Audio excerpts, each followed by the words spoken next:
The Ukrainian military is abandoning the battle tactics of its Western trainers and returning to a strategy of longer-range standoffs against Russian forces, the New York Times reported on Wednesday. However, it remains unclear whether Kiev has enough ammunition to sustain such a plan. Since it began in early June, Ukraine's ongoing counteroffensive has been acknowledged by officials in Washington and Kiev as disappointingly slow at best and a failure at worst. Attacking through Russian minefields without air support, Ukraine's Western-supplied tanks and armored vehicles have been picked off by Russian aviation and artillery, and Moscow estimates that the offensive has cost Kiev at least 30,000 men. At the forefront of the offensive were Ukraine's 9 NATO-trained brigades, one of which, the 47th Mechanized Brigade, reportedly lost 30% of its American-made Bradley Infantry Fighting vehicles in 2 weeks. In response to these losses, Ukrainian military commanders have changed tactics, focusing on wearing down the Russian forces with artillery and long-range missiles instead of plunging into minefields under fire, the New York Times wrote, citing U.S. officials and independent analysts.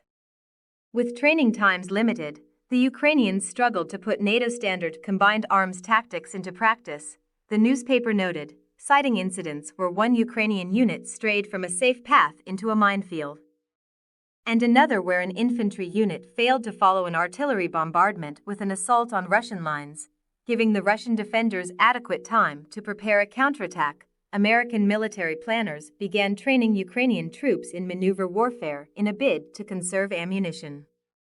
As they place more emphasis on maneuver, there's a good chance that they'll require less artillery munitions, U.S. Defense Secretary Lloyd Austin explained in February.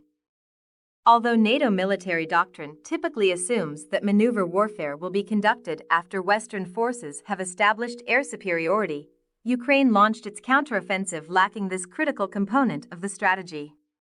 Nevertheless, Western officials and media outlets heralded Ukraine's new NATO playbook as a hidden advantage that would help give Ukrainian forces the agility and speed they need to overcome Russia's preferred war of attrition and to recapture Russian-occupied territory, according to Foreign Affairs magazine.